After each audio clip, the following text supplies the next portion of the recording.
Pessoal, boa tarde, bem-vindos. Vamos dar sequência ao nosso estudo do livro A Caminho da Luz. Estamos estudando o capítulo 13, o Império Romano e seus desvios. Vamos estudar hoje, começar, os chefes de Roma. Então, antes de iniciarmos, nós vamos ouvir a prece que a nossa irmã Marina vai fazer conosco. Senhor Jesus, irmão querido, obrigado pela oportunidade de mais um dia de vida.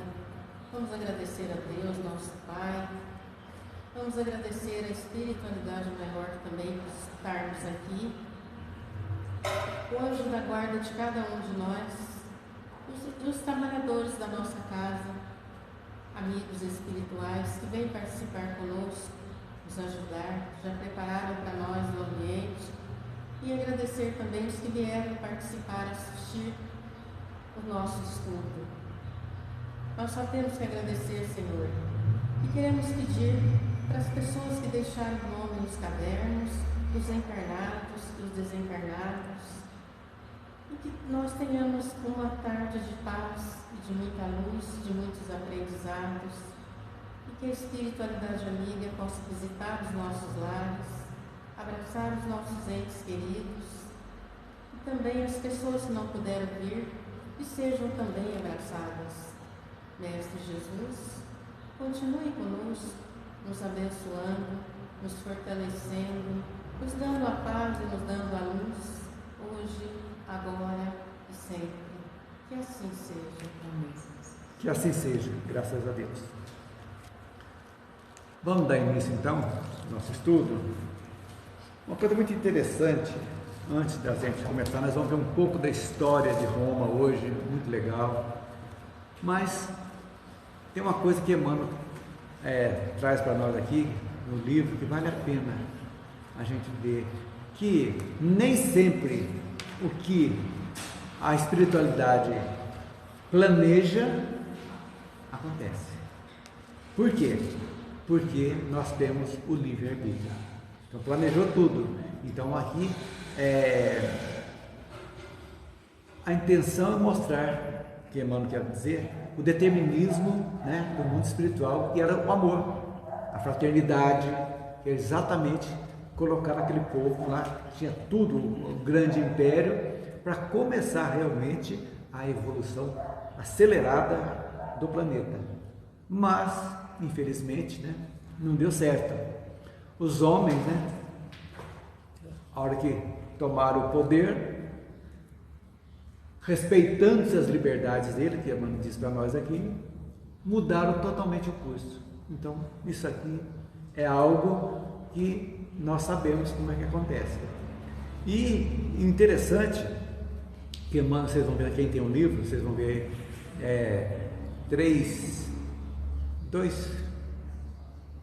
no segundo parágrafo, no meio mais ou menos, que tem algo muito interessante que Emmanuel traz para nós aqui, que é nada mais, nada menos do que um resumo do que seja umbral das pessoas, o que acontece quando as pessoas se desviam. E eu vou ler para vocês esse pedacinho aqui, para vocês, antes da gente entrar, só para vocês verem o que é, como que muda, que o homem tem quando ele se desvia dos seus objetivos, como é influenciado, nós somos influenciados pelas trevas também, que parece que as coisas ruins, por quê que as trevas nos influenciam mais? Porque mexe com o nosso ego, mexe com o nosso poder. Faz isso, o poder está aqui, você vai ter isso, você vai ser poderoso, você vai ter isso, você vai ter bem, você vai ter tudo. Mexe com o que há de pior que tem no ser humano, nossa caminhada evolutiva, que é o orgulho, egoísmo. E então diz aquela história, né? Quer conhecer o caráter de uma pessoa, dele poder. É exatamente o que acontece. Até hoje nós temos isso aí. E isso aí vai acarretar, lógico, pela lei de causa e efeito, vai acarretar consequências. E Emmanuel traz aqui, dos atos dos generais e dos poderes. Ele diz assim: mas seus atos originaram os mais amargos frutos de provação e sofrimento à humanidade terrestre naquela época.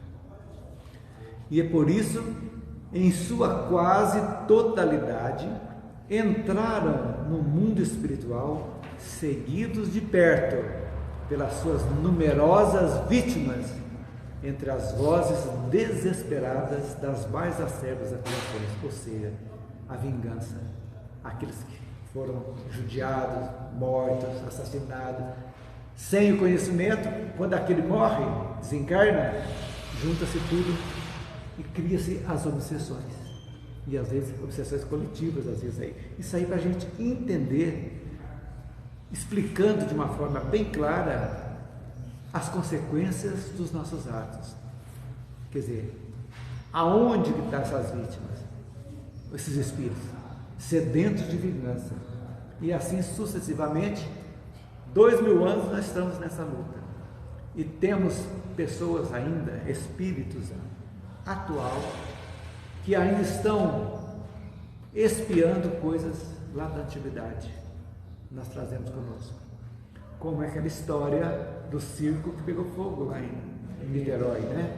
Em 1963, que eram antigos lá, romanos, do Coliseu lá, que punham fogo neles. Pode dizer.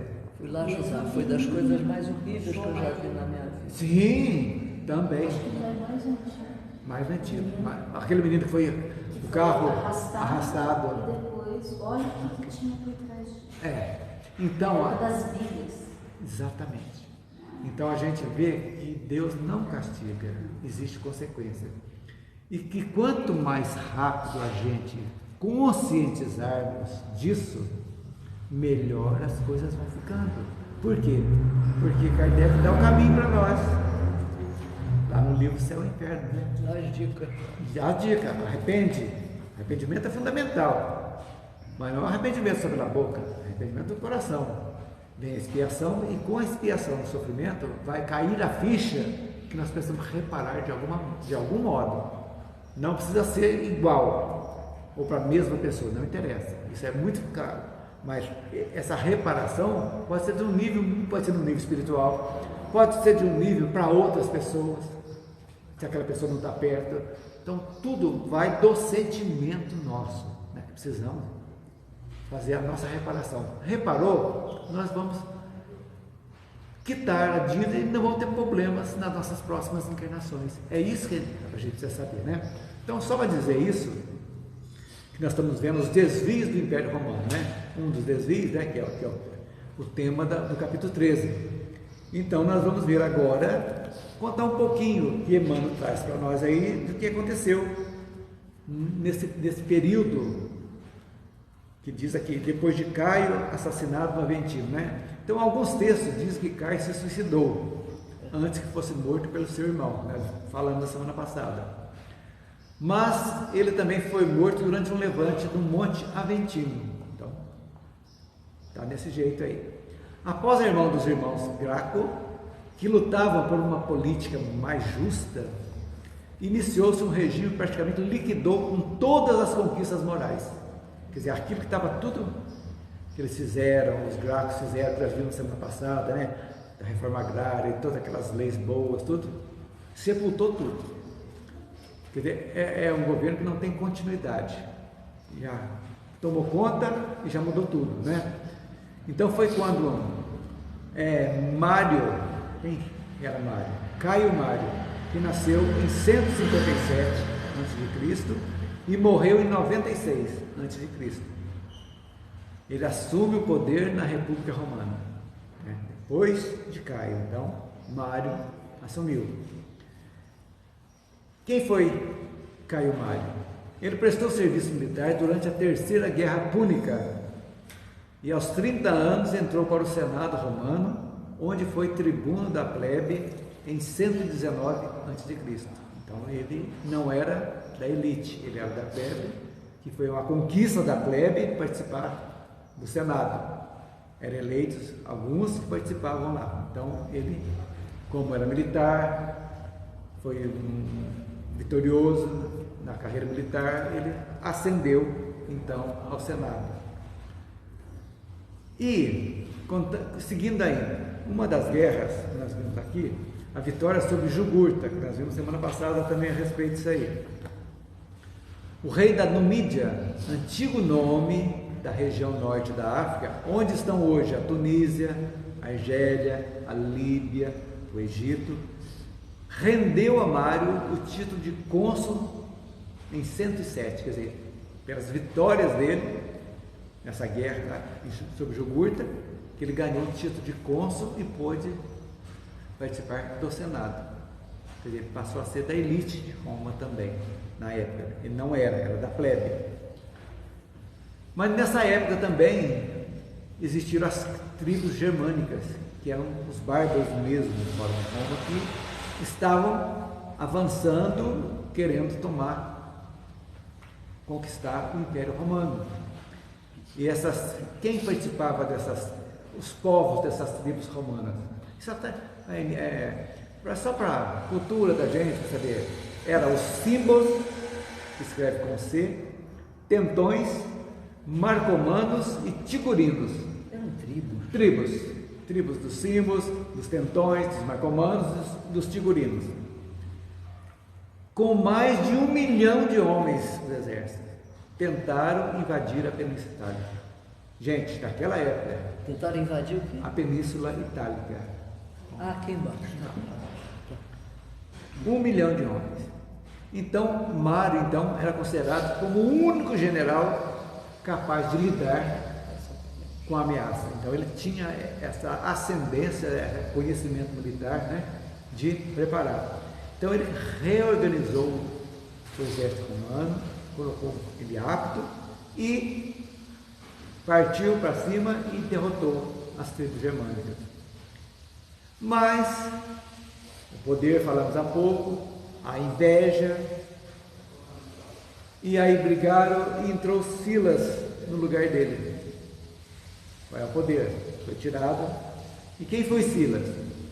Silas chamava-se Lúcio Cornélio Sila, que nasceu em 138 a.C. e morreu em 78. Nascido em Roma e iniciou sua carreira política em 107 a.C. Como militar, ele lutou junto com Caio Mário, ajudou na derrota lá de Jugurta. Várias campanhas eles fizeram juntos. Olha para você ver o que é a rivalidade, o que é a pessoa ansiar o poder do outro, né? É amigo, está junto ali, mas está de olho para pular na jugular, não é para tomar, né? Então, várias campanhas militares, os dois juntos. Tá negócio, né? E ele, ao lado de Caio Mário. Então, ele reage à destruição do cargo de cônsul. Ele foi tirado o cargo dele, Sila. E ele invade Roma. Toma o poder e iniciou uma guerra civil que durou 10 anos. Olha que povo guerreiro, gente. Uma tragédia. Olha, a gente vê a guerra, eles guerreavam como que trocavam sapato, uma coisa mais natural. Matar, morrer para eles era algo tão natural que ainda não tinha esse conhecimento que nós temos hoje, da importância da vida, né? Então matavam, morriam, e acordavam de lá, cheio de problemas, mais problemas ainda, achavam que estava livre dos problemas e complicava no mundo espiritual. Muitas encarnações compulsórias tiveram que ser ocorridas também, porque estava tão engrenhado que não dava como, voltava, complicava. Gente, o mundo deu muito trabalho com a espiritualidade, muito trabalho. Mas, o que é evoluir? Nós sabemos começar de um patamar e subir nos patamares, qualquer coisa você tem que fazer. A parte intelectual nossa, enquanto você não conhece o alfabeto e não treina para escrever o som do alfabeto, você não faz nada. Tem uma sequência, vai ser alfabetizado, vai escrever, aí que vai chegando. E o espírito é a mesma coisa. Então, nós fazemos parte dessa caminhada, né, evolutiva. Então, é isso aí. Aí essa guerra. E ele foi terrível, porque tinha os Gracos lá atrás, que eram um tempo muito bom de Roma, tranquilos, irmãos Gracos. Veio o Caio Mário também, venceu, né, a turma lá das guerras púnicas, foi o vencedor. Chega o Sila, toma o poder e tornou-se um ditador despótico, ou seja, tirano, terrível. Gente, agora vamos ver a sequência de todos os imperadores. A maioria da história que a gente vê aqui era tudo tirano. Matavam, totalmente depravados, seres depravados, né? Moralmente depravados, né? Calígula, Nero, tudo depravado. Pessoas que não tinham senso de moral nenhum, respeito nenhum. E tinham tudo para dar certo. Aí, gente, vamos devagar um pouquinho. Olha a importância do tempo que nós estamos vivendo agora. Essa transição planetária. Já passamos por tudo isso. Hoje nós estamos com um cara de santinho aqui, mas nós tivemos lá também. Com certeza. Tivemos, participamos, matamos, fomos assassinados, tudo certinho. Mas temos o conhecimento hoje. E alguma vivência precisava ser mais. Estou falando por mim. Precisava ser mais. A vivência evangélica precisamos ter. Mas conhecimento nós temos. Sabemos o que está ocorrendo e como vai funcionar. Sabemos que essa encarnação nossa é a mais importante das nossas existências. Acho que desde a primeira encarnação, quando recebemos o princípio inteligente, deve dar quase umas 1000 encarnações. Deve ser mais ou menos. Estou chutando. Mas por aí, milhares de anos, né? E você perder uma oportunidade agora, pelo conhecimento que nós temos, de sentir essas energias que estão mudando, está todo mundo sentindo essas energias. Falávamos há pouco, né, Maria? A gente tem flutuação energética quase todo dia. De repente você está lá em cima, depois vai estar aqui embaixo. Então, a importância da vibração, do pensamento sério, orar e vigiar mesmo, porque nós somos bombardeados. O Geraldo sabe, comigo, que eu falei com ele um dia desses, a gente joga a gente no chão, essas energias que estão aí, a Terra está em mudança. E nada melhor da gente conhecer a história, o passado, para ver como que era, que poderiam ter sido muito melhor, poderiam estar hoje a Terra muito melhor de situação, e não está por quê? Pelo orgulho dessas pessoas que foram lá no mundo espiritual, eles foram instruídos, você vai ter chance, você liderar o povo, vai ter tal, caminhar para o bem. Tudo bem? Tudo bem. Chegou aqui, rasgou-se o contrato. A ganância, né? Ganância, risca tudo e vamos que vamos. Eu vejo muito isso na história das cruzadas, né? Porque as cruzadas tinham um objetivo de ir lá para Jerusalém, era uma coisa toda cristã. E foram uns bandidos, o que existe. Matando em nome de Cristo. Matando em nome de... Não, e os castelos, as coisas que tem no Oriente. Ainda muito longe, porque ainda se mata hoje em nome de Cristo. Eu mato hoje por Jesus, porque a gente vai ver isso, lógico, não uma coisa tão naquela quantidade como era, mas ainda tem. Pois é, agora chegou o ponto. Alguns escritores já dizem que a separação do joio e do trigo já houve. Foi escolhido quem vai ficar, quem vai estar aí. Agora é só a colheita. Nós estamos na fase de colheita. Como colheita? Mas não continua a ser então, mas aqueles que não têm chance mais já foi separado. Aqueles que já viu que não tem condição.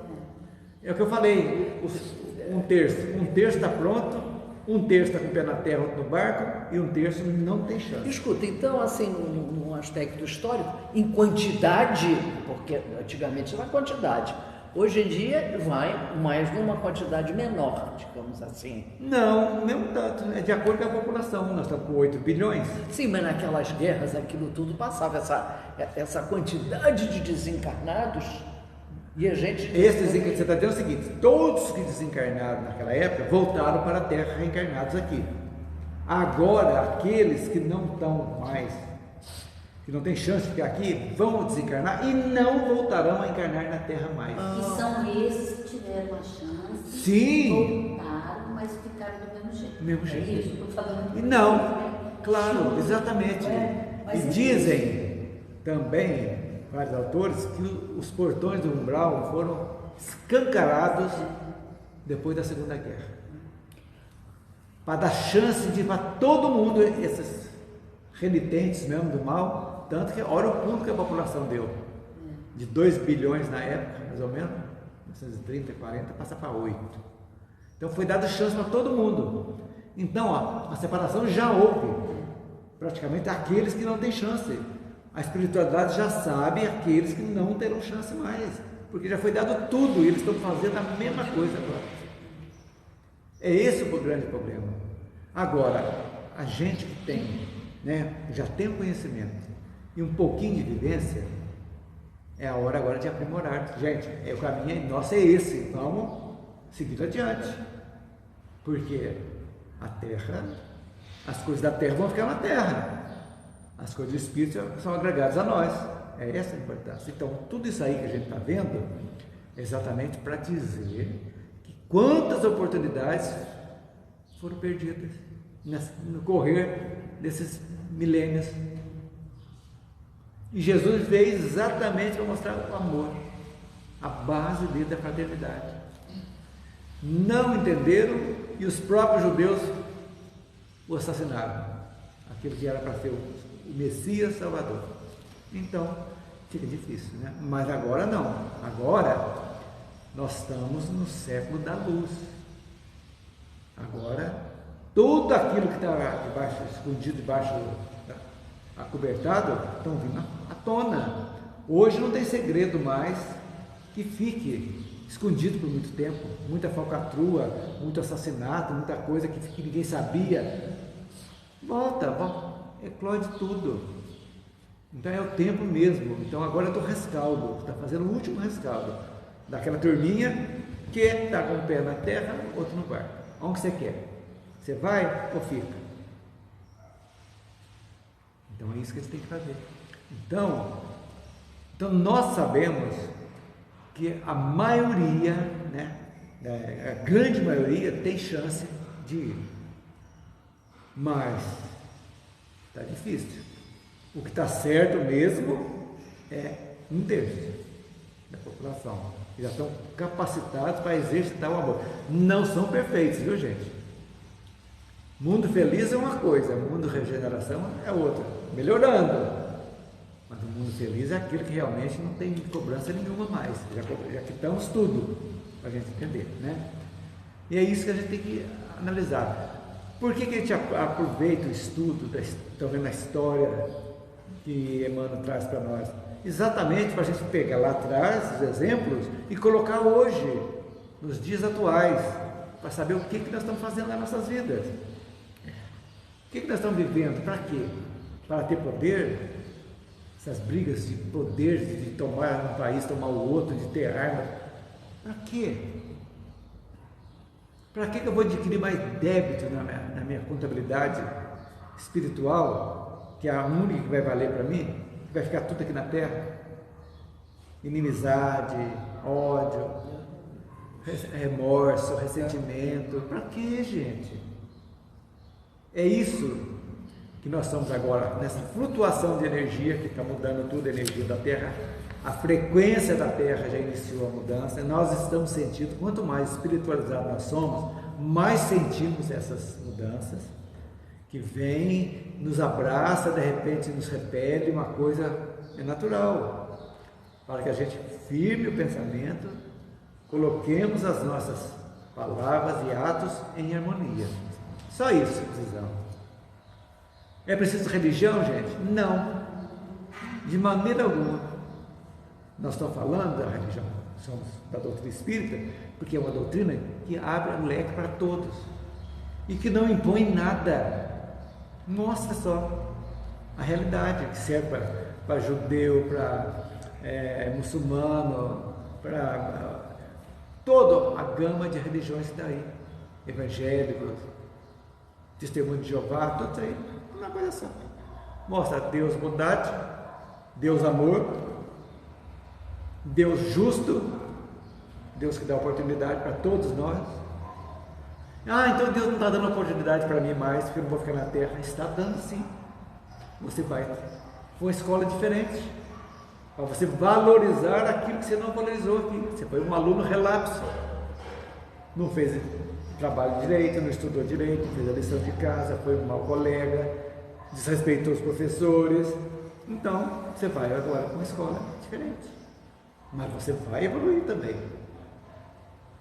Só que tudo no universo evolui, tudo tem. Nós estudamos Gênesis, começa lá, formação até a morte da estrela, isso na parte material, aglutina-se, compõe-se, solidifica-se, ali tudo, todos os reinos fazem parte ali, e depois chega o momento, cumpriu a missão, vão surgir novos e novos mundos. É assim que funciona a vida.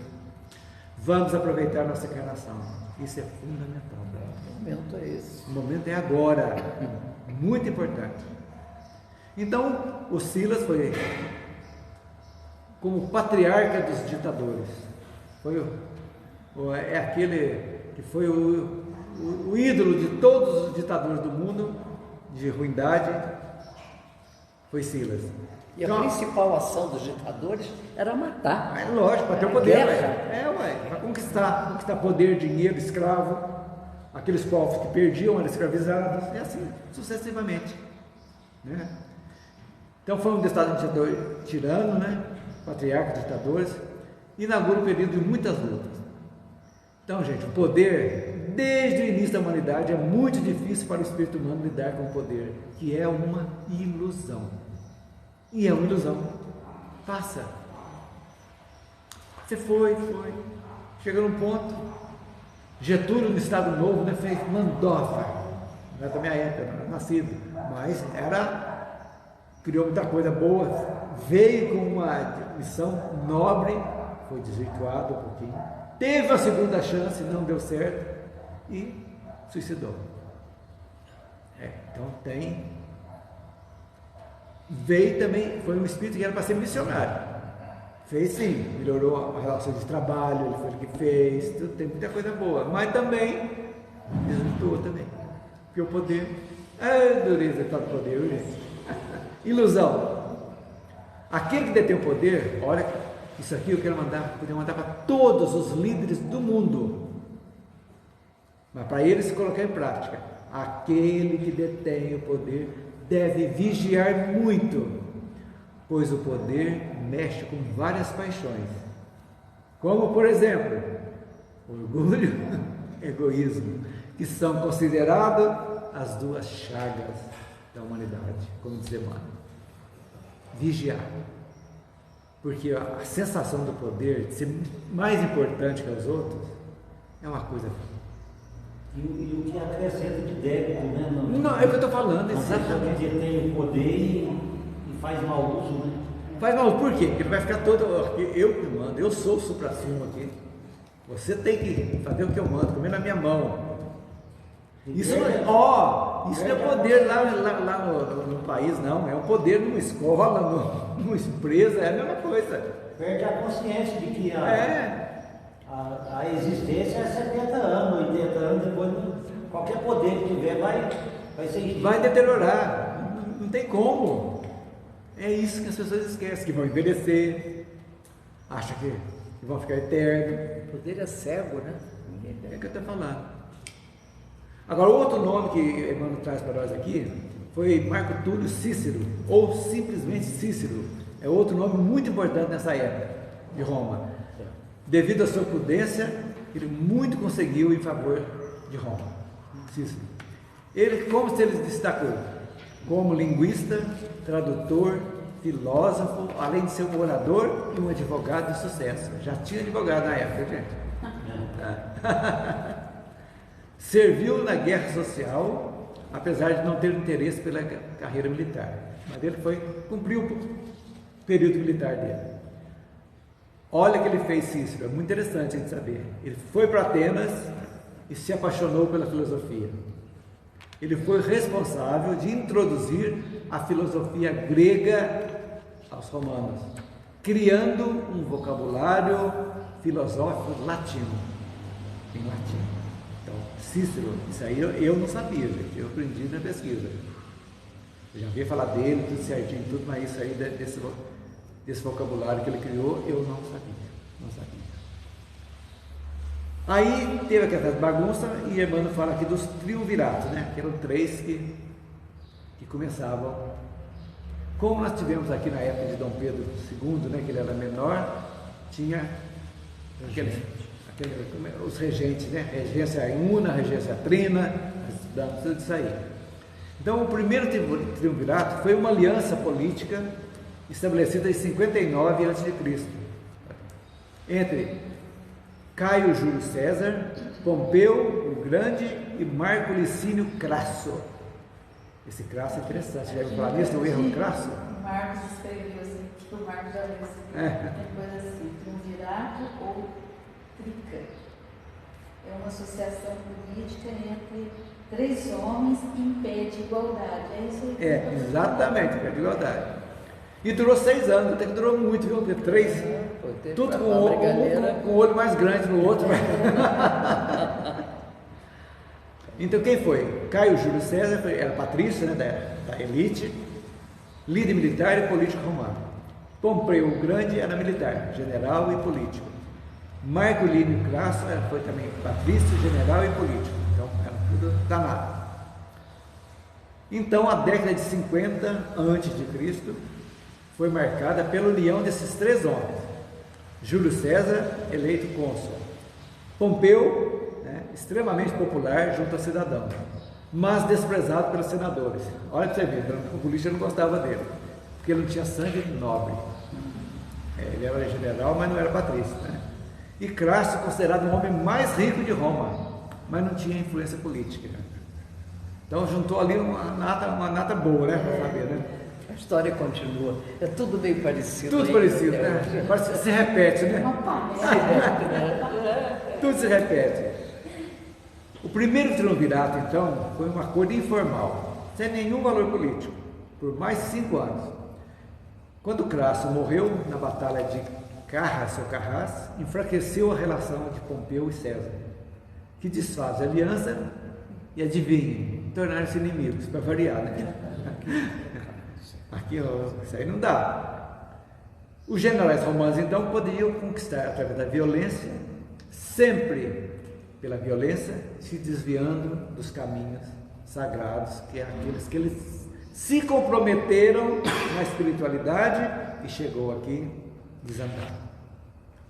Então eles levaram essas coisas, gente, é para a gente, olha, certas coisas, é o que você falou, sempre se repete, sempre se repete, sempre repete. Então, as coisas, a gente tem que estudar para a gente ver como que eram, o que está sendo repetido para não fazer os mesmos erros, né? E o tamanho do Império Romano vinha desde lá a Europa inteira, passando por aqui e tal, e ainda indo, passando por lá do lado da Ásia. Tudo! Coisa monstruosa. Quando falava que era o império onde o sol nunca se punha, quando ele nascia no Ocidente e se punha no Oriente. Imagina gerir isso tudo. E geriam, nem conseguiram gerir. Mas com esses generais. Mas também pela violência. Pela violência. Mas eles tinham um jeito, nós aprendemos aqui, que eles aceitavam a língua, não impunham a língua, desde que pagasse. Isso sim. Podia ter a religião dos povos conquistados, continuava a ter, não tinha problema. Dá o que é meu, vocês podem. Porque não dava nem para controlar isso. Não tem como. Agora, quando impõe a língua, aí é complicado, né? Então, em troca, as leis favoreciam os negócios de classe, né? César legislou terras para os soldados, Pompeu e leis favoreciam os negócios de classe. Então, tudo ali tiveram ajeitado. Ó, você está aqui, vai fazer uma lei para você, vai te ajudar você ali para ter, tá? Tal. Tudo aqueles acertos com o padre, né? Que parece que não tem até hoje, né? Levaram aos outros povos os elos da sua cultura e experiências de vida, pela força das armas, ao invés da força do amor. É o que eu estou dizendo, né? Aí Emmanuel coloca como interessante que aquele que tem liberdade tem também responsabilidades. E essas atitudes e escolhas equivocadas originaram amargas provações e sofrimento para toda a humanidade. Sabemos que para um ato impensado, olhem, atentem para isso aqui, necessitamos de apenas um momento para você fazer um ato impensado. E para repará-los, às vezes, são necessários milênios. Isso é um grande recado para nós. Milênios. Nossa vida pessoal. Porque hoje nós estamos espiando coisas. Na última encarnação, será? Que é só da última? Ou da 100ª lá atrás? Não sabemos, né? Para a gente entender. A grande maioria dos generais romanos, ao desencarnarem, chegaram ao mundo espiritual seguindo de perto as suas vítimas, que nós lemos agora há pouco aqui. Muitos deles, ao reencarnarem, voltaram à Terra em terríveis condições de resgate expiatório. Voltava como leproso, ladrão, cego, estupiado. Mas mesmo assim, as pessoas só foram entender isso agora. Eu acho que é Emmanuel que fala, eu não vou lembrar o trechinho que ele fala, mas é mais ou menos assim, que ele diz que num caminho, se você está caminhando e está tudo certo nesse caminho, cuidado, porque nos primeiros 10 metros você pode falhar e ter que voltar. É mais ou menos isso. E tem que recomeçar, né? E tem que recomeçar, voltar e fazer tudo. Mas dois passos para frente e 5 para trás. Acho que é Emmanuel mesmo que fala alguma coisa. Como é que fala aquela que do Chico, que é impossível, eu não posso voltar atrás e refazer, mas posso começar agora e fazer um novo final. Ter um novo começo. Um novo recomeço. Esse sempre vai ter que recomeçar, não é verdade? Então, gente, a espiritualidade sempre tem essa ideia de um plano de desenvolvimento do planeta. Desenvolvimento espiritual. Mas deu o livre-arbítrio, nós somos responsáveis, colhemos o que plantamos, não tem como. Então, o Emmanuel fala para nós, a caminhada evolutiva da humanidade pode sofrer desvios em seu rumo, devido ao livre-arbítrio relativo, porém nunca será impedida. Desvia. Lembra do rebanho? O exemplo que deu aqui, desgarram as redes ali, corre aqui, mas a caminhada está indo. Às vezes para dormir, para aqui, para juntar o que desgarrou, mas está indo, então não é impedida, vai chegando. Se não for da forma planejada, será de outra, aproveitando as condições do momento. É um negócio, né? Sempre vai e volta, né? O desencarne coletivo. O que é? São aqueles espíritos que precisam desencarnar de uma forma violenta. Aí chega um lá, vai viajar, tem 3 aqui, ó, no avião. Vamos ajeitar aqui, já fazemos tudo de uma vez. tal. E aquele que não tem necessidade, ele perde o táxi, ele perde a hora, ele não vai, ele chega lá, o avião já está fechado. E assim funciona. Isso aí também, é uma lei de sintonia, né? Sintonia. Porque a espiritualidade está aqui, mas aqueles que devem são sintonizados com essa. Você falou uma coisa interessantíssima, Mariana. Então vai tudo ali de roldão. Sintonia, não é falando, é a sintonia nossa. Então ele está falando, por que eu vou ficar aqui e outros não vão na Terra? Alguém vai ficar aqui e outros não. É a sintonia vibratória que não vai bater mais. Aí entra todo mundo naquele. Aí vai, a sintonia vai. Então é essa sintonia que vai ficar aqui. Aquela sintonia baixa, não vai ter, você não vai ter, você vai sentir, mesmo que você numa festa muito chique, tudo de smoke, coisas, champanhe daquelas taças, tudo, que você não sabe nem como é que se mexe, aquelas comidas lá que você não sabe como é que come. Você não, é um peixe fora d'água, né? O que eu vou fazer aqui? Gente, o que eu vou comer? Tem 6 talheres de cá, 6 de cá, copos de lá, o que eu vou fazer? Da onde que eu... Aí vem o negocinho. Aí vem aquele prato, uma coisinha desse tamanho assim, será que é só isso? E a fome continua. É a mesma coisa, a sintonia é isso, a frequência é essa, você vai sentir um peixe fora d'água, você não vai saber o que você vai fazer lá, então você não vai conviver com aquilo, né? É a mesma coisa. É um exemplo grosseiro, mas é a mesma coisa de saber. Então aí, gente, nós vimos então os chefes de Roma, para saber isso que nós vemos, contamos um pouquinho. E está dizendo dos martírios expiatórios, que aí ele está falando aqui realmente voltavam e voltavam e estão indo e voltando até hoje, muitos, né? Então você acha que Hitler não foi uma reencarnação dos generais da antiguidade? Com certeza, está inerente dele, não sabemos, com certeza. Stalin, o Pol Pot lá do Camboja, que matou 6 milhões de pessoas, matando naturalmente, uma coisa natural, sem sentir nada, psicopata puro, sem sentimento nenhum. Como que vai ficar na Terra uma situação dessa, gente? Não tem como. Vai para o mundo primitivo. Nem para mundo de expiação não volta mais, talvez. Vai para o mundo primitivo. Porque se aqueles continuarem no mundo de expiação, menos mal.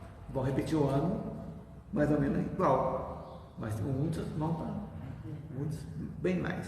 Então vamos ver agora o último de hoje. O século de Augusto. Vamos ver o que conta para nós. Deixa eu ver o que eu tenho de resumo para a gente ver. Depois a gente lê um pouquinho. Então, após o término dos triunviratos que nós vimos há pouco, que foram aliança política, né? Entre 3 homens, triunviratos, né? Houveram mais 2. O primeiro nós vimos lá, né? Foi Júlio César, Pompeu e Crasso. O segundo foi Otaviano, Marco Antônio e Lépido. Lépido, eu sabia que Lépido era uma pessoa rápida, daqui então Lépido já é nome expediente, né? Lépido, verdade. A pessoa colocou meu Lépido, vem cá. Então foi nessa época que se cumpriria a missão de Jesus. A espiritualidade superior trabalhava para preparar o planeta para receber Jesus. Aí chegou naquele ponto, né?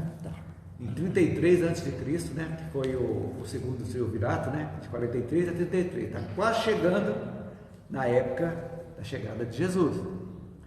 Então começava a mexer na estrutura vibratória da Terra, né? Então a aproximação do Mestre era motivo para que todos experimentassem uma nova sensação em seus corações, mesmo sem saber de onde provinham aquelas vibrações consoladoras. Viu o que é a frequência, gente? Olha aqui, isso é um exemplo claro.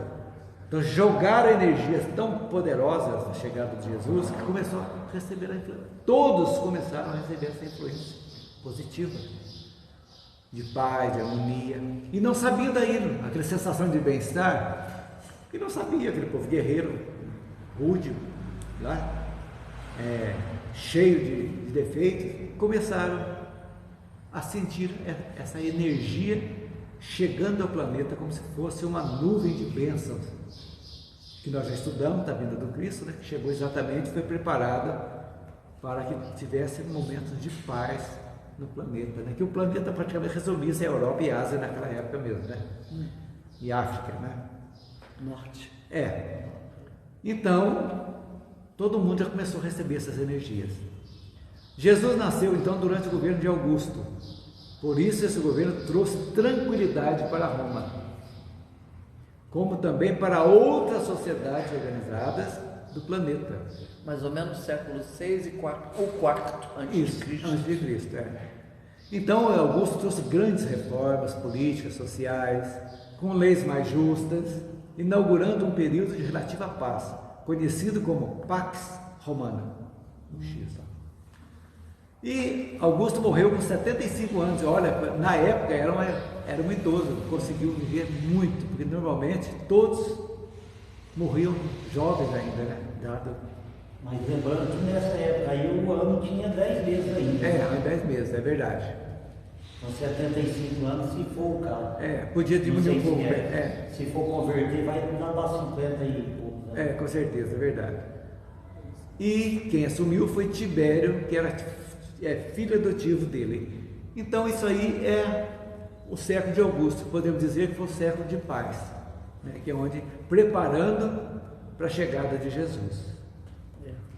E aí que a gente vai começando a entender como é que funcionava aquilo lá, né? Então, a coisa mais bonita que eu achei aqui foi essa energia crística, né? De preparação para a chegada de Jesus, para ali sabendo que ele ia ali encarnar, nascer ali, né? Naquela região, e essas vibrações positivas, né? Que desceu sobre a humanidade, praticamente ali acalmou-se o planeta. E numa região dominada pelos romanos lá na Palestina. Sim. Israel hoje como um todo era dominada por essa gente.